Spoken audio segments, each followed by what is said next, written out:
பாண்டிய குல பேரரசி.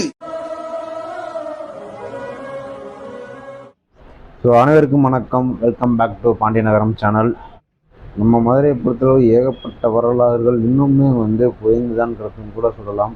அந்த விதத்தில் இன்றைக்கி நம்ம ஒரு வரலாறு மிக்க ஒரு காட்சி தான் பார்க்க போகிறோம். வரலாறு மிக்க ஒரு இடத்துக்கு தான் நம்ம வந்திருக்கோம்.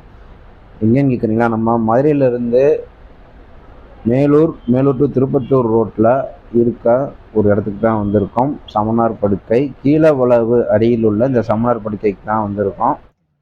மதுரையை சுற்றி இருக்க மக்களுக்கு பற்றி இந்த கீழவளவு கிராமத்தை பற்றி நிறைய விஷயங்கள் தெரியும். பட் இந்த கீழவளவு அருகில் உள்ள இந்த சமணார் படுக்கைக்கு மேக்ஸிமம் யாருமே போயிருக்க மாட்டாங்க.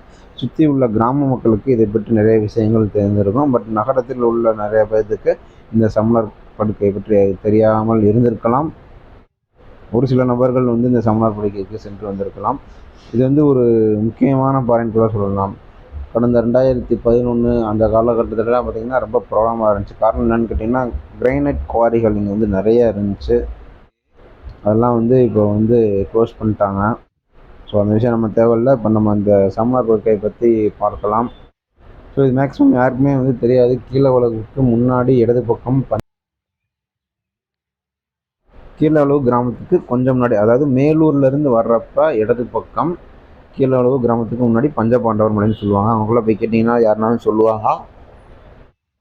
மதுரையிலேருந்து 43 கிலோமீட்டர் தொலைவிலையும் மேலூர்லேருந்து ஒரு 8 கிலோமீட்டர் தொலைவிலும் இந்த கீழவளவு கிராமம் இருக்குது. ஸோ இந்த சமணார் படுக்கைக்கு போகும்போது பார்த்தீங்கன்னா மேக்ஸிமம் ஒரு 2 பேர் 3 பேர் போகாதீங்க. ஒரு 10 பேர் கிட்ட போங்க. ரொம்ப ஒரு டேஞ்சரான பிளேஸ்ன்னு கூட சொல்லலாம். ஸோ அவ்வளோ அமைதியாக இருந்துச்சு. மனிதர்கள் நடமாட்டம் இல்லவே இல்லைன்னு கூட சொல்லலாம். எப்பயாச்சும் ஆள் வர்ற மாதிரியும் சொல்கிறாங்க கிராமத்தினர். உள்ள பாறைகள்லாம் பார்த்தீங்கன்னா பெரிய பெரிய பாறைகள்லாம் இருக்குது. பக்கத்தில் போய் நின்று பார்க்கவே பயமாக இருக்குது. கீழே உருண்டுறமோ அந்த மாதிரி இருக்குது. மழை காலத்தில் பார்த்தீங்கன்னா அவ்வளோ அருமையாக இருக்குது. நாங்கள் ஒரு 7 பேர் போனோம். மழை டைம்லாம் செமையாக இருந்தது. ஸோ காதலர்கள் இந்த இடத்தை தவிர்த்துருங்க. ரொம்ப டேஞ்சரான பிளேஸ்ன்னு கூட சொல்லலாம். ஸோ இப்போ நம்ம பார்த்துக்கிட்டு இருக்கிறது பார்த்திங்கன்னா கீழே உள்ள மலைகள், தரைக்கு கொஞ்சம் மேலே உள்ள மலைகளை தான் சுற்றி நம்ம பார்த்துட்ருக்கோம். இதற்கு மேலே தான் இருக்குது சமணார் படுக்கை. அதை அடுத்த வீடியோவில் காட்டுறேன் பாருங்கள். ஸோ நான் திரும்பவும் சொல்கிறேன், காதலர்கள் யாரும் போயிடாதீங்க. 2 பேராகவும் போயிடாதீங்க. ஒரு 5-6 பேர் சேர்ந்து போங்க இந்த மலைக்கு. இந்த பஞ்சபாண்டவர் மலை சமணார் குகைன்னு சொல்லக்கூடியது தொல்லியல் துறை அவங்களோட கட்டுப்பாட்டில் வச்சுருக்காங்க. இந்த சமணர் குகையில் பார்த்தீங்கன்னா கிபி 9 மற்றும் 10ஆம் நூற்றாண்டின் சமண சிற்பங்கள் இருக்குது. அவற்றில் தீர்த்தங்கரான மகாவீரர் மற்றும் பாகுபலி சிலையும் அடங்குது. இந்த சமணர் குகையில் தமிழ், பிராமி, வட்ட எழுத்துக்கள் இருக்குது. இந்த குகையில் உள்ள தமிழ் மற்றும் பிராமி கல்வெட்டுகள் பார்த்தீங்கன்னா 1903ஆம் ஆண்டு வெங்கோப் ராவ் என்பவரால் கண்டுபிடிக்கப்பட்டதாக சொல்கிறாங்க. இங்கே உள்ள கல்வெட்டுகள் பார்த்திங்கன்னா வளமிருந்த இடமாகவும் தலைகீழாகவும் பொறிக்கப்பட்டுள்ளது. இந்த வகையான கல்வெட்டுகள் பார்த்திங்கன்னா குன்றக்குடி மலையில் மட்டுமே காணப்படுறதா தொல்லியல் துறையிலேருந்து சொல்கிறாங்க. இந்த குகையில் சமண துறவிகள் ஓய்வெடுக்க பயன்படுத்திய கல் படுக்கைகள் இருக்குது. இங்கே உள்ள சமண படுக்கைகள் தொண்டியைச் சேர்ந்த ஒருவர் செதுக்கப்பட்டதாக தொல்லியல் துறையிலேருந்து சொல்கிறாங்க. இங்கே உள்ள ஒரு சில கல்வெட்டுகள் மற்றும் சமண படுக்கைகள் குவாரிகள் ஆக்குபை பண்ணி இடிக்கப்பட்டதாக சொல்கிறாங்க. அதன் பின்னர் 2008ஆம் ஆண்டு இந்த கீழவளவு கிராம மக்கள் வழக்கு தொடர்ந்து அதை ஸ்டாப் பண்ணியிருக்காங்க. அது போக மிஞ்சிய மலை தான் இப்போ இங்கே இருக்குது. 2011ஆம் ஆண்டு மெட்ராஸ் ஹைகோர்ட் மதுரை பெஞ்ச் இது தொழில் துறை கட்டுப்பாட்டில் கொண்டு வந்துட்டு இப்போ யாருக்குமே அதாவது குவாரிகளுக்கு அனுமதி கிடையாதுன்னு சொல்லிட்டாங்க. பொதுமக்கள் மட்டும் மாலை 4 மணி வரை மட்டுமே சென்று வரலாம் இங்கே. ஸோ இப்போ நம்ம அந்த சமணார் படுக்கைக்கு தான் சென்றுக்கிட்டு இருக்கோம். ஸோ அந்த மலையில் பார்த்திங்கன்னா படிகள், சின்ன சின்ன படிகள் வெட்டி வச்சுருக்காங்க. அதன் வழியாக நம்ம ஏறி அங்கேருந்து நம்ம சுற்றி பார்க்கலாம், கிராமத்தை சுற்றி பார்க்கலாம். அந்த சமண படுகைகள் எப்படி இருக்குன்னு சொல்லிட்டு நம்ம பார்க்கலாம். இப்போ நாங்கள் போன டைமிங் பார்த்திங்கன்னா மத்தியானம் ஒரு 2 மணி இருக்கும். அந்த டைமிங்கில் போனாலும் பயங்கரமான ஒரு வெயில் இருந்தது. ஸோ வாட்டர் கேன் இதெல்லாம் கையில் கொண்டு போயிருங்க. பட் திரும்ப கையில் கொண்டு வந்துடுங்க. ஸோ இதெல்லாம் ஒரு மிகப்பெரிய ஒரு பொக்கிஷம் நம்மளுக்கு கிடைச்சது. சுற்றி நம்ம கிராமத்தை சுற்றி பார்க்கலாம். ஸோ அங்கே பார்த்தீங்கன்னா மது பிரியர்கள் நிறையா வந்திருப்பாங்க போல், நிறையா பாட்டில்கள் இருந்தது. ஸோ இந்த மாதிரி தவறுகள்லாம் செய்யாதீங்க. இதெல்லாம் வந்து கிடைக்காது, இந்த மாதிரி மலைகள்லாம் திரும்ப கிடைக்காது. இப்போ நிறையா குவாரிகள்லாம் வந்து அழிச்சிட்டு வர்றாங்க, எம்சாண்ட் அப்படின்னு சொல்லிட்டு இந்த பாறைகள்லாம் வந்து நொறுக்கி மணலாக மாற்றிட்டு இருக்காங்க. இந்த மாதிரி பாறைகள்லாம் இன்னும் வரப்போகிற காலகட்டத்தில் இருக்குமா என்னன்றதே தெரியல. ஸோ இந்த இந்த தண்ணி கிடக்கிற இடத்த நான் முக்கியமாக சொன்னோம். சமணர்கள் வந்து இங்கே குடிக்கிறதுக்காக இந்த வட்டமாக வந்து ஒரு குழி மாதிரி அமைச்சிருக்கதா வந்து சொன்னாங்க. ஸோ நம்ம நியர்பை இந்த மலைக்கு உச்சியில் வந்துட்டோம். ஸோ இதன் அருகில் தான் வந்து சமண படுக்கைகள் உள்ளது. ஸோ நம்ம படியில் போகணும்னு அவசியம் கிடையாது, நீங்கள் பாறையிலே ஏறி ஈஸியாகவே மேலே போகலாம். ரொம்ப சிம்பிளாக தான் இருந்தது. ஸோ கண்டிப்பான முறையில் வந்து வாட்டர் பாட்டில் கொண்டு போயிருங்க, அதுதான் நமக்கு நல்லது. தயவு செஞ்சு மது பிரியர்கள், இந்த கிராமத்தை சுற்றியுள்ள மது பிரியர்கள், தயவு செஞ்சு நீங்கள் மது அருந்தி விட்டு பாட்டிலெலாம் இங்கே போட வேணாம். நிறையா கண்ணாடி பீஸாக இருந்துச்சு, நான் ஏறும்போது ரொம்ப பயந்துட்டு தான் ஏறினேன். ஸோ சுற்றி பாருங்கள், எவ்வளோ அழகான ஒரு கிராமங்கள் நிறைந்த, அவ்வளோ அருமையாக இருக்குது, இயற்கை சார்ந்த ஒரு அருமையான இடமா இருக்குது. இதெல்லாம் வருங்காலத்தில் இருக்குமான்றது தெரில, சந்தேகம்தான். நம்ம இருக்கும்போதே எல்லாத்தையும் சுற்றி பார்த்துடலாம். ஸோ நேர்வே இந்த சமணார் படுக்கைக்கு நம்ம வந்தாச்சு. இப்படி தான் உருண்டை உருண்டை பெரிய பாறைகளாக இருந்தது. இதுக்கு உள்ளே நுழைந்து நுழைந்து தான் போக வேண்டிய ஒரு சூழ்நிலை இருந்துச்சு. ரொம்ப அருமையாக இருந்துச்சு. அந்த கல் பக்கத்தில் நிற்கிறப்ப அந்த வெயிலே தெரியலை, அவ்வளோ அருமையாக இருந்துச்சு.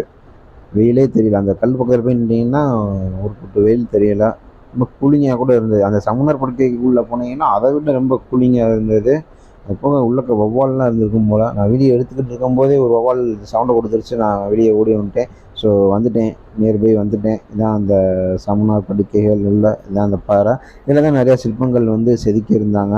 அதையுமே நான் வந்து வீடியோவில் காட்டுறேன் பாருங்கள்.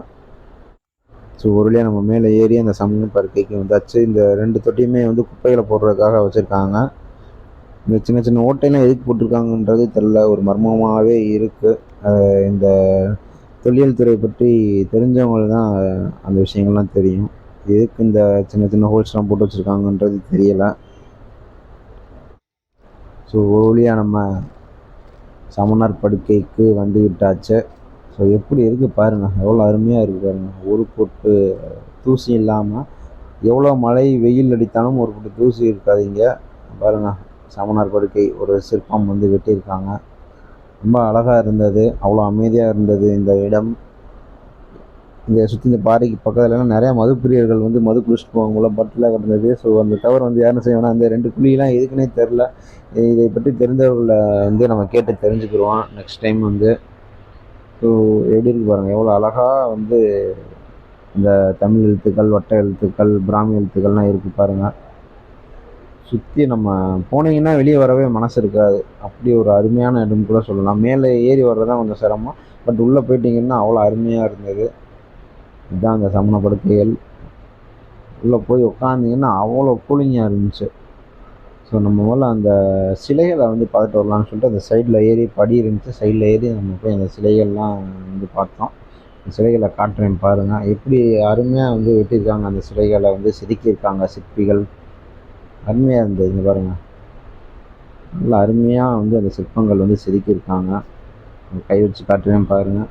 இங்கே வந்து மனிதர்கள் அதிகமாக நடமாட்டம் இல்லாத காரணத்தினால தான் இவ்வளோ அருமையாக இருக்குது என்னை பொறுத்தளவு. ஸோ அவ்வளோ அருமையாக இருக்குங்க. ஸோ சுற்றி பாருங்கள். மீண்டும் மட்டும் ஒரு நல்ல வீடியோவில் நான் உங்களை சந்திக்கிறேன். நன்றி. இந்த மாதிரி நிறைய வீடியோக்கள், நிறைய வரலாறுகள் பற்றி தெரியும்னா நம்ம பாண்டியன் நகரம் சேனலை வந்து சப்ஸ்கிரைப் பண்ணுங்கள். உங்கள் சப்போர்ட் என்றைக்குமே எங்களுக்கு தேவை.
என்ன இருக்கு? ஆ,